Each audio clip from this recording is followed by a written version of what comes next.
മുഖം തിളക്കമുള്ളതാകാനായിട്ട് നമ്മളെല്ലാവരും ആഗ്രഹിക്കാറുണ്ടല്ലേ.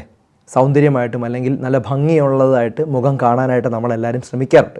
അതിനായിട്ട് നമ്മൾ പലപ്പോഴും ബ്യൂട്ടി പാർലറിൽ പോകാറുണ്ട്, അതുപോലെ ഫേസ് ക്രീമുകൾ തേക്കാറുണ്ട്, ഫേഷ്യൽ ചെയ്യാറുണ്ട്. മിക്ക ആളുകളും കൂടുതൽ നേരം ടൈം സ്പെൻഡ് ചെയ്യുന്നത് മുഖം വൃത്തിയാക്കാനും അതുപോലെ മുഖം ഒന്ന് ഭംഗിയാക്കാനാണ് പല ആളുകളും ശ്രമിക്കുന്നത്.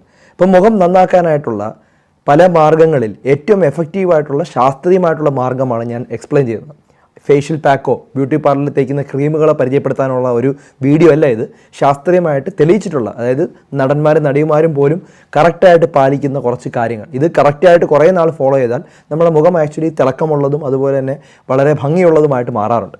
അപ്പോൾ ഈ ഒരു വീഡിയോ മറ്റുള്ളവർക്കായി നിങ്ങൾ ഷെയർ ചെയ്ത് കൊടുക്കുക. ഞാൻ ഡോക്ടർ ഡാനിഷ് സലീം. ഈ മുഖത്തിനെ കുറിച്ച് പറയുന്നതിന് മുമ്പായിട്ട് പല ആളുകളും പല ക്രീമുകളും തേക്കാറുണ്ട്.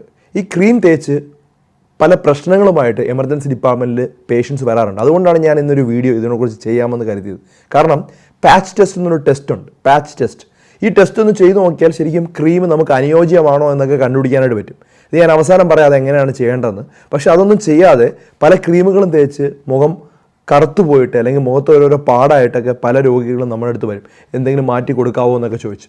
പക്ഷേ ഇത് നേരത്തെ നമുക്ക് തടയാൻ പറ്റുന്ന കാര്യങ്ങളാണ്. ഈ പാച്ച് ടെസ്റ്റിനെ കുറിച്ചുള്ള പല കാര്യങ്ങളൊക്കെ അറിഞ്ഞു കഴിഞ്ഞാൽ അങ്ങനെയൊക്കെ തടയാനായിട്ട് പറ്റും.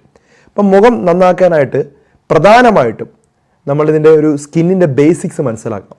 നമ്മുടെ കയ്യിലുള്ള സ്കിന്ന് പോലല്ല, അല്ലെങ്കിൽ പുറത്തുള്ള സ്കിന്ന് പോലല്ല മുഖത്തുള്ള സ്കിൻ. വളരെ സോഫ്റ്റ് മൃദുലമാണ്. അപ്പം അതുകൊണ്ട് തന്നെ ഇതിൻ്റെ ഒരു 3 കാര്യങ്ങൾ പ്രധാനമായിട്ടും ശ്രദ്ധിച്ചു കഴിഞ്ഞാൽ നമ്മുടെ സ്കിൻ വളരെ നല്ലോണം മെയിൻറ്റെയിൻ ആയിട്ട് പറ്റും.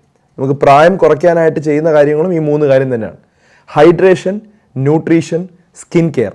അപ്പം പ്രധാനമായിട്ടും NHS എന്നുള്ള ഒരു കാര്യമാണ് പറയുന്നത്. NHS, nutrition, hydration, skin care. എന്താണ് ഹൈഡ്രേഷൻ? ഹൈഡ്രേഷൻ എന്ന് പറഞ്ഞാൽ നമുക്ക് എല്ലാവർക്കും അറിയാം എന്താണെന്നുള്ളത്. വെള്ളം കുടിക്കുക എന്നുള്ളത് തന്നെയാണ്. ഒരു 8 ഗ്ലാസ് അല്ലെങ്കിൽ 12 ഗ്ലാസ് വെള്ളം, ഓരോ 25 കിലോയ്ക്കും 1 ലിറ്റർ വെള്ളം എന്നുള്ള രീതിയിൽ വെള്ളം കുടിച്ചാൽ നിങ്ങളുടെ ശരീരത്തിൽ ടോക്സിൻസ് അല്ലെങ്കിൽ വിഷാംശങ്ങൾ കെട്ടിക്കിടക്കില്ല. നമ്മുടെ ശരീരത്തിൽ ഒന്നും കെട്ടിക്കിടക്കാതെ പുറത്തോട്ട് പോകും. അപ്പം നല്ലോണം അത്യാവശ്യം വെള്ളം കുടിക്കുക, മൂത്രം ലൈറ്റ് കളറിൽ തന്നെ പോകുന്നത് ഉറപ്പുവരുത്തുക. അതങ്ങനെ കുടിച്ചുകൊണ്ടിരുന്നാൽ മുഖത്ത് തന്നെ വ്യത്യാസം കാണാനായിട്ട് കഴിയും. രണ്ടാമതായിട്ട് ന്യൂട്രീഷനാണ്. എന്താണ് ന്യൂട്രീഷണൽ ഫുഡ്? വൈറ്റമിൻ എ അടങ്ങിയ, വൈറ്റമിൻ സി അടങ്ങിയ, വൈറ്റമിൻ ഇ അടങ്ങിയ, ആൻറ്റി ഓക്സിഡൻസ് അടങ്ങിയ, അതുപോലെ തന്നെ ഒമേഗ 3 ഫാറ്റി ആസിഡ്സ് അടങ്ങിയ ആഹാരങ്ങൾ കഴിച്ചിരിക്കണം.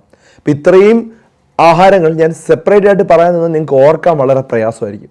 ഏറ്റവും എളുപ്പം പറയാനാണ് ഒരു ടെക്നിക്ക് എന്ന് പറഞ്ഞു കഴിഞ്ഞാൽ ഫ്രൂട്ട്സും വെജിറ്റബിൾസും കഴിക്കുക. എങ്ങനെയുള്ള ഫ്രൂട്ട്സും വെജിറ്റബിൾസും കഴിക്കണം? പലതരത്തിലുള്ള കളറിലുള്ള ഫ്രൂട്ട്സും വെജിറ്റബിൾസ്, പച്ച, മഞ്ഞ, ചുവപ്പ് പോലുള്ള സാധനങ്ങൾ മാറി മാറി കഴിച്ചു കഴിഞ്ഞാൽ അത് വളരെ എഫക്റ്റീവാണ്. നമുക്കറിയില്ലേ, മിക്ക സിനിമാ നടന്മാരും ഇവരുടെ സെറ്റിലൊക്കെ അവരൊരു ബൗൾ ഫ്രൂട്ട്സ് ആണ് കഴിക്കുന്നത്. എനിക്കറിയാവുന്ന കുറേ